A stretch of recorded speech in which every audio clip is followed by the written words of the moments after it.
In this video, we're going to talk about finding empirical formulas. Now, finding empirical formulas can be a little bit intimidating, but the way I'm going to show you, I hope, is going to be a valuable tool for you to be able to get through it fairly easily. Once you get the process down, you can find any empirical formula for any compound, and it should be relatively easy for you. So let's just jump right in and get started.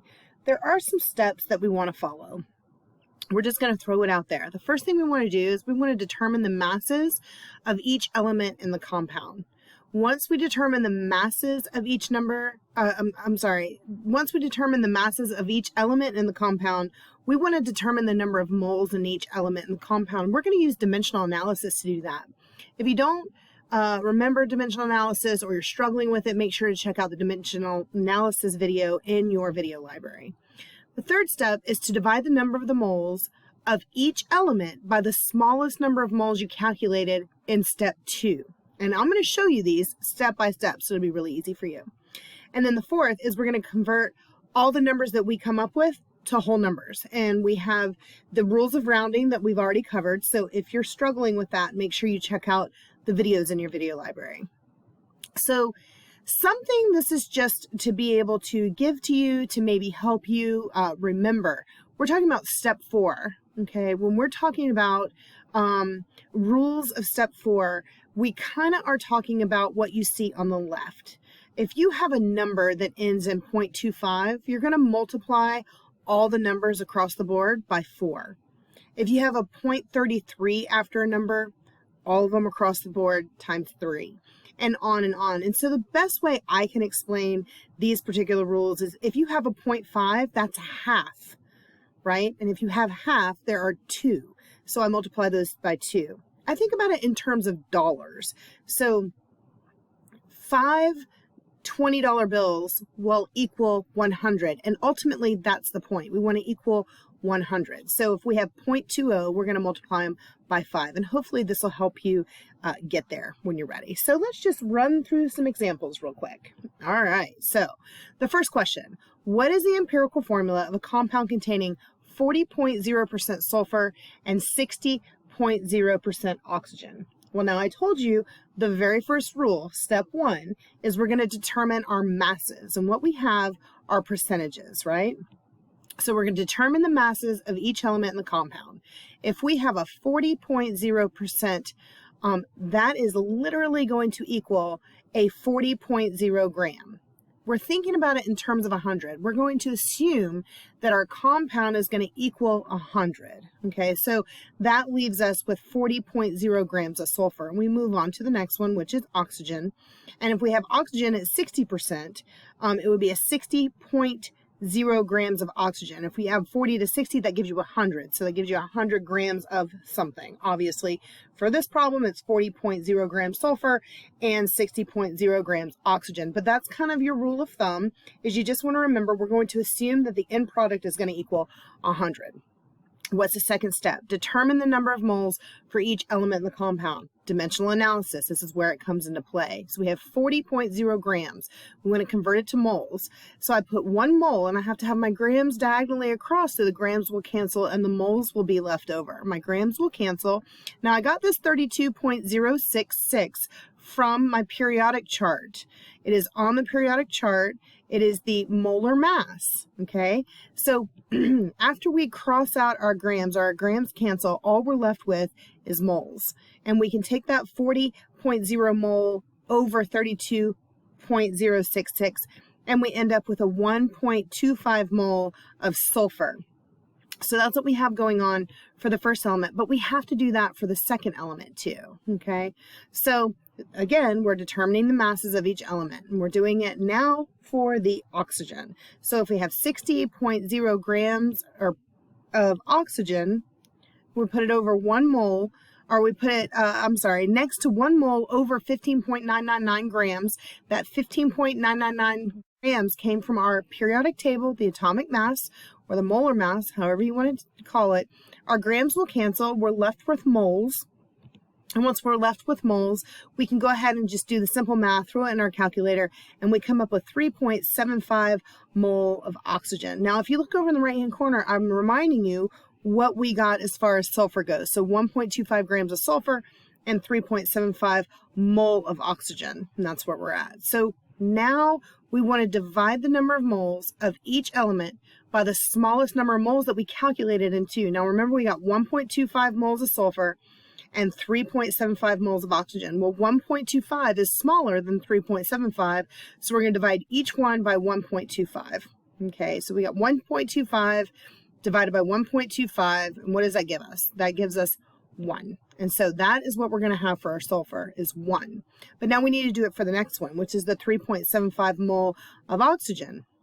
We're just going to take that 3.75 divided by 1.25, and what we end up with is 30 oxygen. Okay, 30 oxygen.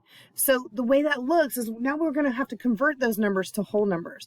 The best way I can tell you to do that is, now we know we had 1 sulfur, we have 3 oxygen. 1 sulfur and 3 oxygen. So it's understood that 1 is completely understood. So at the end of the day, your final answer is going to be SO3. You do not have to write the 1 is understood. Okay, so let's just do another one.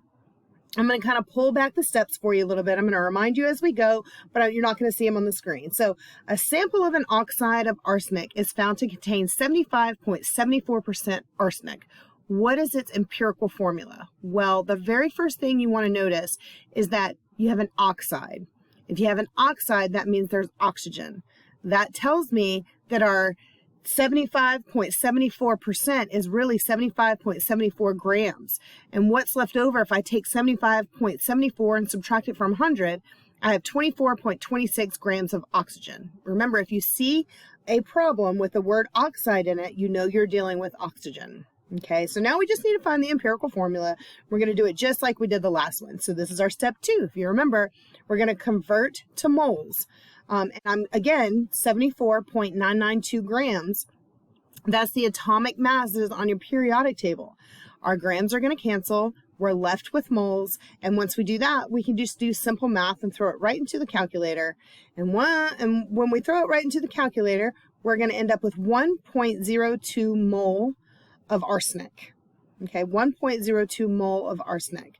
Now, again, I put it down in the bottom right-hand corner just to remind you, because now we have to do it to the next element, which we know is oxygen. We figured that out because the problem said the word, or used the word oxide in there. So if we have 24.26 grams of oxygen, and we figured that out, we took 100 from that 75.74, and that 15.999, that comes from our periodic table. Our grams are going to cancel. We're left with moles. We can go ahead and throw that right in the calculator, and we come up with 1.52 mole of oxygen. Now, to remind you, we have 1.02 mole arsenic and 1.52 mole oxygen. Which one's smaller? Well, that 1.02 mole arsenic is smaller. And remember, our step 3, we're going to divide each one by the smallest.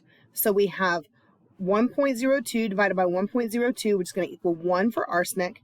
And they have 1.52 divided by 1.02, and that gives you 1.49 oxygen.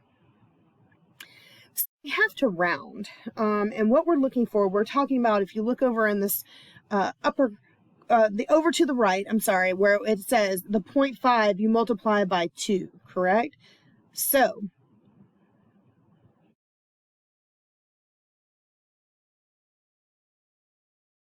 So we know what we have going on here is, in our step 4, is we know that we're going to round our numbers. So we are going to round this 1.49, and we're going to have the 1.5 instead of the 1.49. You can have 1.50. Either way, we know from our chart that we're going to multiply each element by 2, okay? Because we have a 0.5 and we're trying to make it to 100. So just remember that that 0.5 leads you to times 2. So we'll multiply both of them times 2. And when we do that, we end up with what?